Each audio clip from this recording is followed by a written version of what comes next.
मैं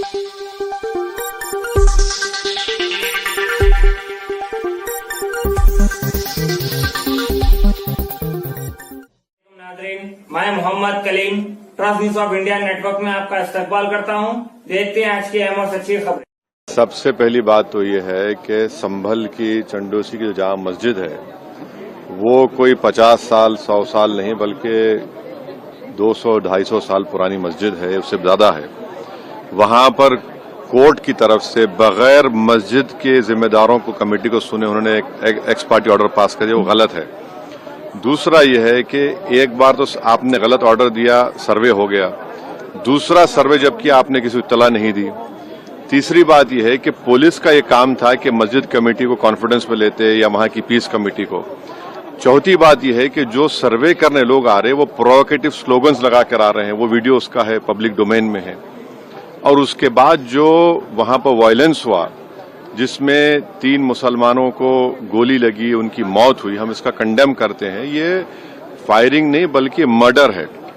और जब से बाबरी मस्जिद राम मंदिर का जजमेंट आया, जिस बात को मैं पर्टिकुलरली कह रहा हूं कि उस जजमेंट के बाद ये सब चीजें खुलेंगी और एक के बाद एक खुल रही हैं।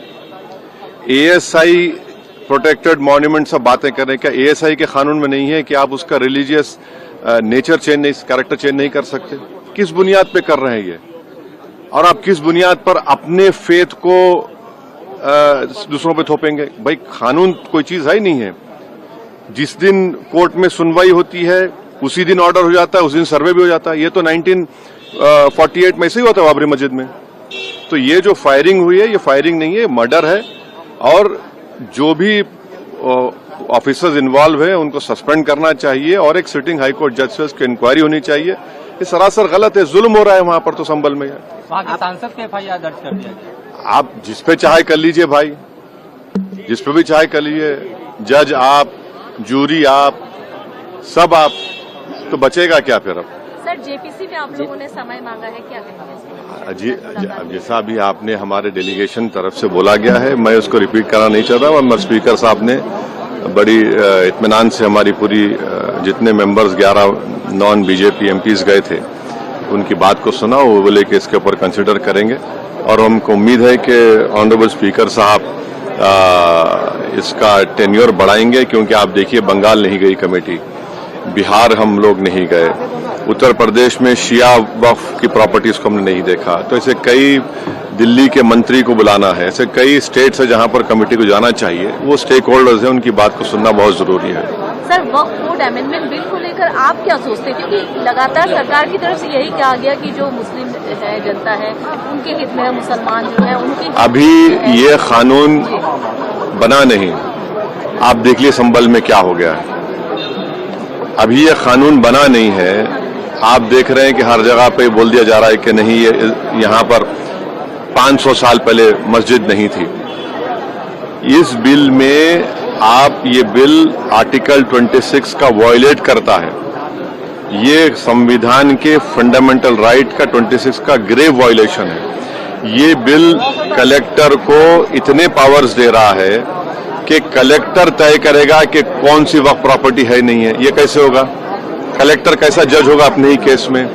तीसरा, आप किस बुनियाद पर इस बिल में आप नॉन मुस्लिम को मेंबर बना रहे हैं? जितने धर्म की बुनियाद पर, चाहे वो हिंदू धर्म के एंडोमेंट बोर्ड्स हो, चाहे दिल्ली का एसजीपीसी हो या उसका एक्ट हो, या क्रिश्चियंस के जो भी उनके धर्म के संस्थाएं हैं, वहां पर तो कोई उसी धर्म का आदमी मेंबर बनता है।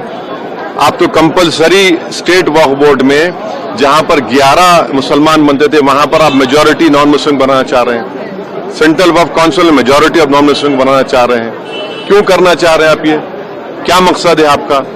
कलेक्टर को इतना पावर दे रहे हैं। तो ये आर्टिकल 26 का ग्रेव वायलेशन है और इसीलिए वक्फ को बचाने के लिए नहीं लाया जा रहा है। ये वक्फ को खत्म करने के लिए, और वक्फ बोर्ड को सिर्फ एक पोस्ट ऑफिस बना कर रखना चाह रहे हैं। तो जो वक्फ की प्रॉपर्टी है वो गवर्नमेंट की दी भी नहीं है, इसको मुसलमानों की गाले खून की कमाई है, तो आप उसको छीनना चाह रहे हैं। और उतना ही मकसद है सरकार का। आप देख रहे हैं संभल में क्या, और ऐसे ही और वाकयात होते रहेंगे। उम्मीद करते हैं कि आपको हमारा चैनल पसंद आया होगा। हमारे trust news of India network को सब्सक्राइब करें, फॉलो करें, लाइक करें और शेयर करें। मोअज़्ज़िज़ नाज़रीन, आपको चाहे सांचक रहो चाहे सालगिरह रहो, किसी भी तरीके का स्टेट सजाना हो, आप अपने दोस्त को याद कर इस नंबर पे कॉल करके आप जैसा चाहे वैसा स्टेट लगा सकते हैं और उसमें दिए हुए नंबर पे कॉल करके आप अपने दोस्त को बुलाकर महफिल बना सकते हैं। ये नंबर दिया हुआ नंबर पे कॉल करके रब्ता कर सकते हैं। मैं आप सबका दोस्त मोहम्मद कलीम।